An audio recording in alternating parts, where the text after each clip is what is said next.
Every month, he transferred money into savings and told me not to worry. But when I lost my job and needed help, he suddenly had nothing to give. Desperate, I checked our statements and discovered a second account with thousands of dollars missing. My hands shook as I traced the transactions. Expensive gifts, hotel stays, dinner reservations for someone else. That night, I set the table with candles and his favorite meal. As he took a bite, I whispered, "How much did you spend on her this month?" His fork clattered, and he knew he was caught. I thought I had a good marriage. We weren't perfect, but we were solid, or so I believed. We lived in Chicago, had been together for 9 years, married for 6. No kids, just the two of us and our rescue dog, Milo. We had routines, inside jokes, traditions. He worked in finance, I was in marketing. Life was normal, predictable, comfortable. And then everything fell apart. For years, he'd handled our finances. I wasn't great with money, and he was. Simple as that. Every month, he transferred a chunk of his paycheck into what he called our savings account. I asked about it sometimes, just out of curiosity, and he always said the same thing. "We're good, babe. I've got it covered." I trusted him. I had no reason not to. Then, last October, I lost my job. The marketing agency I worked for downsized, and I was out. It was a shock, but I wasn't panicked at first. We had savings, right? That's what it was for. I told him over dinner, trying to stay positive. "It'll be fine," I said. "We've got a cushion. I'll start applying tomorrow." His face barely changed. No concern, no reassurance. Just a tight nod. A week passed. I went into full job hunting mode, sending out resumes, lining up interviews. Meanwhile, bills kept coming. Rent, utilities, groceries. I asked him to dip into savings to cover a few things until I got back on my feet. His reaction? A long pause, then, "Things are a little tight right now." Tight? That didn't make sense. He made good money. I didn't push it first, but as more bills stacked up, I asked again. And again. Every time, he brushed me off. Said he'd figure it out. Then the first late notice came in our internet bill. That had never happened before. I asked again. This time, his answer was blunt. "I don't have anything extra right now." That's when the panic set in. I waited until he left for work the next morning and logged into our bank account. I expected to see the savings account with enough to keep us afloat. Instead, I found 2 things. 1, a savings account that had almost nothing in it. 2, another account I had never seen before. My stomach dropped. The second account had a history of withdrawals. Thousands of dollars gone, little by little. Hotel stays, fancy restaurants, jewelry stores. I sat there, staring at the screen, my hands shaking so hard I could barely control the mouse. I clicked through the transactions. My heart pounded. The dates lined up with times he'd been working late. The weekends he'd gone on business trips. The nights he'd come home smelling like cologne that wasn't his. It hit me all at once. He wasn't saving money. He was spending it. On someone else. I don't remember much after that, just a blur of scrolling, checking dates, matching them to memories. Each charge was another knife to the gut. A $500 dinner at a steakhouse on a Tuesday night? I'd been home eating leftovers. A weekend at the Four Seasons? I'd been visiting my mom. A Tiffany bracelet? Not mine. I felt like I couldn't breathe. I forced myself to stay calm. I needed proof. Screenshots. Bank statements. I collected everything, saving them to a folder on my laptop. I spent the rest of the day in a daze. When he got home, I watched him. Every move, every expression. Had he always been this good at lying? I didn't confront him right away. I needed a plan. So, I made dinner. I cooked his favorite meal, filet mignon, garlic mashed potatoes, asparagus. I set the table with candles, poured wine, played soft music. When he walked in, he smiled. "What's the occasion?" I smiled back. Just felt like it. We ate. I forced myself to act normal. To chat. To laugh. He had no idea. Then, as he took a bite of steak, I leaned in and whispered, "How much did you spend on her this month?" His fork clattered against the plate. I stared at him, waiting, watching his face. And that's when I saw it, pure, unmistakable panic. His face went pale. He opened his mouth, then closed it. Blinked. Swallowed hard. The silence stretched between us, thick and suffocating. I kept my hands folded in my lap, calm on the outside, but inside, my heart was racing. I could hear the blood pounding in my ears. His voice, when he finally spoke, was hoarse. "What are you talking about?" I let out a small laugh. Shook my head. "Don't." He licked his lips. His hands twitched like he wanted to reach for something, a napkin, his drink, maybe his phone. Instead, he just stared at me, trying to figure out how much I knew. I let him sit in that uncertainty. Then, I tilted my head. Was it worth it? He exhaled sharply, running a hand down his face. I don't know what you think you saw. I cut him off. I saw the bank statements. His whole body stiffened. I reached for my laptop, already open beside me. I turned the screen to face him, letting him see exactly what I had found. His name, the account number, the transactions, the dates, the proof. His jaw clenched so tight I thought his teeth might crack. He wasn't even breathing. I could see it, the wheels turning, his mind scrambling for a way out. A way to explain. I leaned back. Go ahead, I said.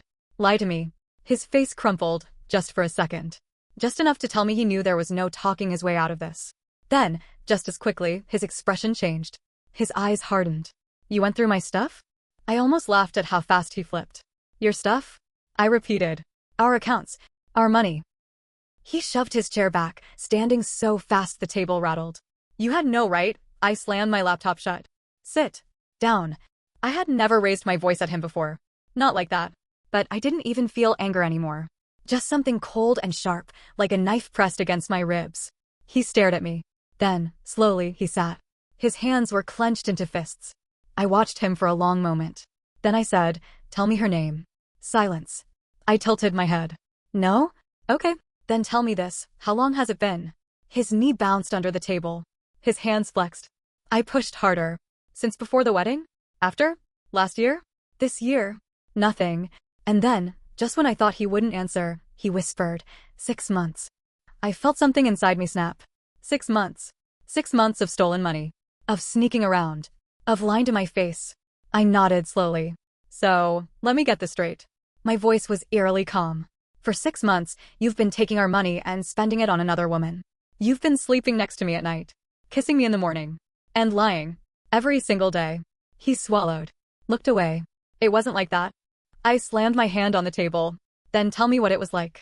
Nothing. He couldn't even look at me. Then, he did something I didn't expect. He sighed. Rubbed his face again. Then muttered, it's not just her. The room tilted. I gripped the edge of the table. What? His hands dragged down his face, his shoulders slumped. He wouldn't meet my eyes. It wasn't just one woman. I felt sick. I pushed back from the table and stood. My legs were shaking. I wrapped my arms around myself like that would stop the nausea crawling up my throat. Not just one. Multiple. How many? For how long? I couldn't even ask. He looked up at me then, and for the first time since this conversation started, I saw something real in his expression. Shame. I turned on my heel and walked out of the dining room. I needed space. I needed air. He didn't follow me. That night, I didn't sleep. I lay in bed, staring at the ceiling, my mind racing. 6 months. Multiple women. Thousands of dollars. I thought about all the times he had held me, kissed me, told me he loved me. All the moments that had felt real. All the times I had trusted him. All lies. By morning, I had made a decision. I wasn't going to cry. I wasn't going to beg. I was going to burn his world to the ground. The next morning, I woke up feeling hollow.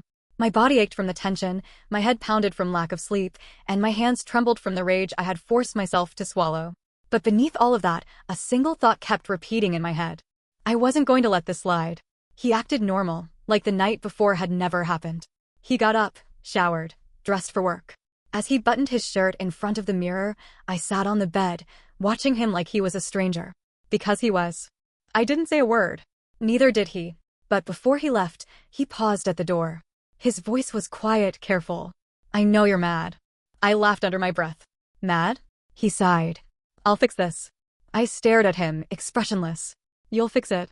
His Adam's apple bobbed. Yeah. And just like that, he walked out. I sat there for a long time, staring at the door. Fix it. There was nothing to fix. And then, another thought hit me. How many people knew? I grabbed my phone and started texting. First, my best friend, Nicole. Me, did you know? She responded immediately. Nicole, know what? Me, about him. A pause. Then 3 dots appeared. Then they vanished. Then they appeared again. My stomach turned. Nicole, can I call you? That was my answer. I stared at the screen, ball rising in my throat. She knew. I called her. She picked up on the first ring. I wanted to tell you, she said. Her voice was shaky. I swear to God, I wanted to. But I didn't have proof, and I didn't know how you'd react, and how long? My voice was flat. Silence. Nicole, I warned. She exhaled sharply. Almost a year. I felt my pulse in my skull. A year. I squeezed my eyes shut. Tell me everything. She did. Apparently, it hadn't just been whispers. People had seen him. Mutual friends. Acquaintances. Even her ex had spotted him at a hotel bar with some woman wrapped around him. And nobody said a word. Because they didn't have proof. Because they thought I wouldn't believe them. Because he was so good at lying. I thanked her and hung up, my fingers numb. Then, I made a second call. To my job. Or rather, my old job. I had a feeling. A sick, creeping feeling. When my former boss picked up, I didn't waste time. Why was I let go? She hesitated. Well, we had to downsize. You know that. Who suggested it? Silence. I clenched my jaw. Was it him? More silence. Then, a soft, reluctant, yes. I felt my stomach drop. He got me fired. I barely remember the rest of the conversation. Just bits and pieces. He had suggested cutting costs. He had brought up my salary. He had offered to help restructure the budget. And somehow, I was the one who got cut. I ended the call and sat in silence. He had been cheating for over a year. People had known. And when I lost my job, it hadn't been bad luck. It had been him. Because if I had my own money, I might have left. Because if I wasn't struggling, I might have started asking questions. Because if I was dependent on him, he could control the damage. I gripped the edge of the table until my knuckles turned white. That night, I made dinner again. Same meal. Same candles. Same wine. He walked in, saw the setup, and paused. He hesitated. Maybe he thought I had calmed down. Maybe he thought I was willing to talk things through. He sat. I poured his wine. And as he took a sip, I leaned in and whispered, "Did she like the bracelet?" The glass slipped from his fingers. Shattered. And I smiled. His face twisted. The wine dripped from his fingers onto the table, spreading across the wood like a stain. Just like him. He didn't speak at first. He just sat there, stunned, like he'd been punched in the gut. His breathing was uneven, his jaw locked so tight I thought he might break his teeth. Then, finally, he exhaled. "What do you want me to say?" I let out a quiet laugh, but there was no humor in it. "Try the truth. You haven't done that in a while." His hands curled into fists on the table. He opened his mouth, hesitated, then dragged his hands down his face. It wasn't serious. I stared at him. "You stole from me. Lied to me. Spent our money on God knows how many women. Got me fired." I let the words sink in. Let them settle. "That doesn't seem serious to you?" His head snapped up. His eyes darkened. "I didn't get you fired. That's not fair." "Fair?" I repeated. "You made sure I had nothing. No income. No security. No way to leave." My voice shook, but I forced myself to keep talking. "How long were you planning to do this? How long was I supposed to be the idiot wife who believed everything you said?" His nostrils flared. "I never meant for it to get this far." I slammed my fist on the table. "Then why did you keep going?" He flinched. Looked away. "Because I could." The words were quiet.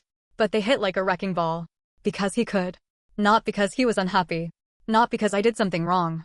Not because he fell in love with someone else. Because he could. I felt something inside me crack. A cold, sharp realization slithered through me. He never loved me the way I loved him. And maybe he never loved me at all. The silence stretched. Then, like a coward, he stood up. "I need some air." I didn't stop him. I just watched him walk away. I thought he would leave for a while. Maybe go to a bar. Maybe run to one of his women. Instead, he came back. And he wasn't alone. I was still sitting at the table, staring at the wreckage of our marriage, spilled wine, broken glass, unfinished food, when I heard the front door open. And then I heard her voice. "Babe, what the hell is going on?" I went still. My heart stopped. And then I laughed. I stood up, smoothed my dress, walked to the doorway. And there she was. The woman he had been spending most of the money on. She was younger. Prettier. Dressed in tight jeans and a crop top, her manicured fingers wrapped around his wrist like she had a right to touch him in my home. She looked at me, then at him. Then back at me. "Wait. Who are you?" I didn't even blink. "I'm his wife." Her face drained of color. "What?" My husband, ex-husband, as far as I was concerned, turned toward her, his face twisted in panic. "You weren't supposed to," I smiled, sharp and mean. "Oh, she wasn't supposed to know about me?" I gestured to the house. "Or this." I saw it then, the realization hitting her like a freight train. She thought she was the woman. The only one. She thought he was hers. She thought she was the one he loved. But she wasn't. Just like I wasn't. Her hand fell from his wrist. Her lip trembled. "You told me you were divorced." "Divorced?" I turned to him. "That's what you told her?" He opened his mouth, but she stepped forward. "How long?" she asked, her voice shaking. He hesitated. I answered for him. At least 6 months. Maybe longer. He's been seeing others too. Her breath hitched. She covered her mouth, tears forming in her eyes. Oh my God. I almost felt sorry for her. Almost. She turned to him, furious. You said you loved me. I saw his face twist, anger, panic, frustration. He had lost control of the situation, and he hated it. I do love you, he snapped. I scoffed. He told me the same thing last night. Her breath hitched. She backed away from him like he was something rotten. You, she whispered. You're disgusting. And then, she slapped him. The sound cracked through the room like a whip. I didn't even flinch. She stormed out, slamming the door behind her. And he had the nerve to turn on me. Are you happy now? He growled. I let out a slow breath. Not yet. His face twisted in rage. You just had to drag her into this. I laughed. Oh, sweetheart, you dragged her into this. I grabbed my phone. And I'm about to drag in everyone else. He stiffened. What? I pulled up my messages, the ones I had sent to his family, his boss, our mutual friends. Screenshots. Bank records. Proof. And one simple message, just so you know who he really is. His phone started vibrating. Over and over. Calls. Texts. He lunged for my phone, but I stepped back, smiling. It's too late. His face crumpled. He knew it. I had burned his world to the ground. I left. I packed a bag, took Milo, and walked out. He called. He texted. He begged. Then he got angry. Then he went silent. I didn't care. His parents disowned him. His boss fired him. His women? They all left. And me? I started over. It wasn't easy. I had to rebuild. Find a new job. Find myself again. But I was free. And one day, months later, I got a message from her. The woman. I hesitated before opening it. Then, finally, I read her words. Thank you. I smiled. And then I deleted the message. Because I didn't need gratitude. I didn't need closure. I already had it,